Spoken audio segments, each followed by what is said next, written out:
இங்கேயும் கடையிலேருந்து ஃபோன் வந்ததும் இவர் என்ன பண்ணுறாரு, முத்து என்ன பண்ணுறாரு, கடைக்கு போகிறாரு. கடையில் போய் பார்க்குறாரு.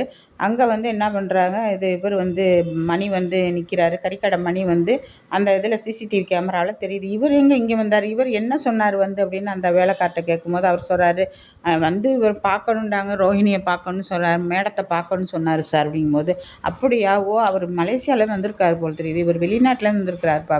அப்படி இல்லை சார், அவரை பார்த்தா அப்படி தெரியலையே, அவர் கறிக்கடை வச்சுருக்காருன்னு சொன்னார் சார். அப்படியா அப்படி, ஆமாம் அவர் கறிக்கடை வச்சுருக்குன்னு சொன்னார் சார் அப்படின்னு சொல்கிறாங்க. அதை கேட்டுட்டு இப்போ இங்கே வந்துடுறாரு, ஆஸ்பத்திரிக்கு வந்துடுறாரு.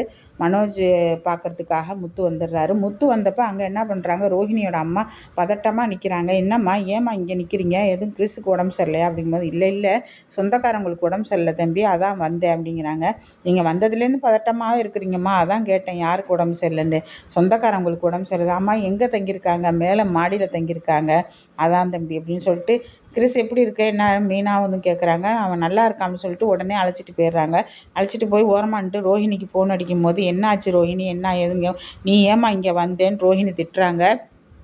அவங்க அம்மாவை பிடிச்சி ரோஹிணி திட்டிவிட்டு, நீ வந்த வழியை பார்த்துக்கிட்டு போ, அவன் முத்து பார்த்தான்டா உன்னை ஏதாவது பண்ணிடுவான், என்ன ஏதுன்னு கேட்ப, நீ உண்மையை உளறி கொட்டிடுவேன் அப்படிங்கும்போது, உடனே அவங்க சொல்கிறாங்க, முத்து பார்த்துட்டான், நான் இங்கே சொந்தக்காரங்களுக்கு உடம்பு சரியில்லைன்னு சொல்லிட்டேன் முத்துட்ட, அதுக்காக தான் வந்தேன்னு சொன்னேன். பார்த்துட்டானா, ஆமாம் பார்த்துட்டான், முத்து பார்த்துட்டான், மீனாவும் பார்த்துட்டா, நான் அவங்க 2 பேர்ட்டையும் இப்படி தான் சொல்லிட்டு வந்தேன். சரி ரோஹிணி, நான் கிளம்புறேன், நீ பார்த்துக்க, எதுவும் பணங்கன்னா தேவைப்படுதான்னு சொல்ல முடியும். அதான் எல்லா நகையும் கொண்டு போய் வச்சாச்சம்மா அப்படின்னு சொல்லுது. இருந்தாலும் என்கிட்ட கொஞ்சம் நகை இருக்குது, அதை கொண்டு போய் வச்சுட்டு வந்து தரேன். சரிம்மா நான் உனக்கு சொல்கிறேன் அப்படிங்கிறாங்க. இங்கே அடுத்தது நித்யா வருது பார்க்குறதுக்கு. ஒவ்வொன்று கட்டி பிடிச்சிட்டு அழுவுது ரோஹிணி, இந்த மாதிரி ஆகிப்போச்சு மனோஜுக்கு, நீ சொல்கிற போய் குறைச்சி சொல்லண்டி, ஒரே தெரியா போய் சொன்னால் பார்த்தியா, உன்னை பாதிக்காமல் அவரை பாதிச்சிருச்சு பார்த்தியா, அதாண்டி ரொம்ப போய் பேசக்கூடாது, உன்னை காப்பாற்றிக்கிறதுக்கு நீ எது வேண்டாலும் செய்வடி அப்படிங்கும்போது, இந்த நேரத்தில் இது பேசணுமாடி அப்படின்னு ரோஹிணி கேட்குறாங்க. உடனே அவங்க சொன்னாங்க, வித்யா இல்லடி சொன்னேன்டி, இனிமையாவது கொஞ்சம் திருந்து பொய் சொல்கிறத குறடி அப்படின்னு சொல்கிறாங்க. பார்த்தியா சும்மா இருக்கும்போது இப்போ பாரு அவருக்கு கண்ணில் எல்லாம் இதாகிடுச்சு, அவன் கண்ணு இப்போ கொஞ்சம் பரவாயில்லடி அப்படிங்கும்போது, பார்க்குறாருடி அப்படிங்கிறாங்க. இங்கே என்ன பண்ணுறாங்க, விஜயா இங்கேயும் நடந்துக்கிட்டு சொல்கிறாங்க, என்ன பார்க்கணுமான்னு கேட்டேன், என்ன பார்க்க வேணாம், பொண்டாட்டியை தான் பார்க்கணும்னு சொல்கிறானுவோ, எல்லாரும் பொண்டாட்டி தாசனாக ஆகிட்டானுவோ, அவன் பொண்டாட்டி பின்னாடியே போனானுவோ கல்யாணம் பண்ணவனே. இவன் மீனாவை பாருங்க, மீனா சமைச்சு வச்சுட்டு எங்கே போனானே தெரியலை. அவன் பாரு, அவன் அப்படி போயிட்டான், இவன் இப்படி போயிட்டான், இவன் பாரு சுருதி கூடவே நிற்கிறாங்கும் போது 2 பேரும் சுருதியும் ரவியும் வர்றாங்க. என்னை பற்றி பேசுகிறீங்க ஆண்டி அப்படிங்கிறாங்க. இல்லை ஒவ்வொருத்தரும் அவங்க பொண்டாட்டி பின்னாடியே சுற்றுறாங்க, அப்போ உங்கள் பின்னாடியே சுற்ற சொல்கிறீங்களா ஆண்டி, கல்யாணம் பண்ணி கொடுத்துட்டீங்கல்ல, அவங்க பொண்டாட்டி கூட தான் சுற்றுவாங்க ஆண்டி அப்படின்னு சுருதி சொல்கிறாங்க. ரவி, உன் பொண்டாட்டி வாயை கொஞ்சம் அடக்க சொல்லு அப்படிங்கிறாங்க. நீங்கள் பேசுகிறதுனால தானம்மா அவளும் பதில் பேசுகிறா அப்படிங்கிறார் ரவி சொல்கிறாரு.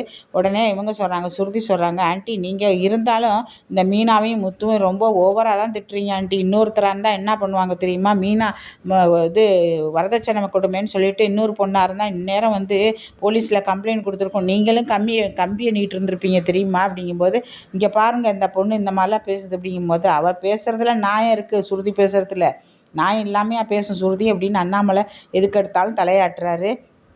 அப்போ சுருதி சொல்கிறாங்க, ஆண்டி நீங்கள் எனக்குன்னு சொல்ல வேணாம், உண்மையை சொல்லுங்கள், இந்த மாதிரி கொடுமை பண்ணால் இன்னொரு பொண்ணாக இருந்தால் உங்களை கொண்டு போய் ஜெயிலில் வச்சுருக்கோம், மகளிர் போலீஸ் ஸ்டேஷனில் கம்ப்ளைண்ட் பண்ணி அப்படிங்கும்போது அப்படியே இது பண்ணி உட்காடுறாங்க. நான் என்ன சொல்கிறேன், இங்கே பாருங்கள், அவன் என்ன பண்ணிட்டான், இவன் மனோஜ் என்ன பண்ணிட்டான், பொண்டாட்டியை தான் பார்க்கணுன்ட்டான், என் மேலே நான் அவ்வளோ வேண்டிக்கிட்டேன், அது பண்ணிக்கிட்டேன், கடைசியில் பொண்டாட்டியை பார்க்கணுன்ட்டான், இவ பாருங்கள் சமைச்சு வச்சுட்டு எங்கே போனான்னு தெரியல அப்படி இப்படின்னு சொல்கிறாங்க.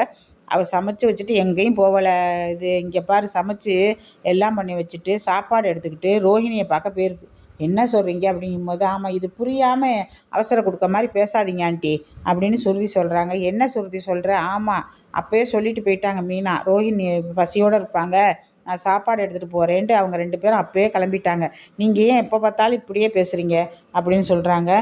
இருந்தாலும் இப்படியெல்லாம் பண்ணக்கூடாதுல்ல, அவள் என்ன பண்ணலை, இப்போ என்ன உங்களுக்கு சாப்பாடு பண்ணி வைக்கலையா மீனா அப்படின்னு சத்தம் போடுறாங்க.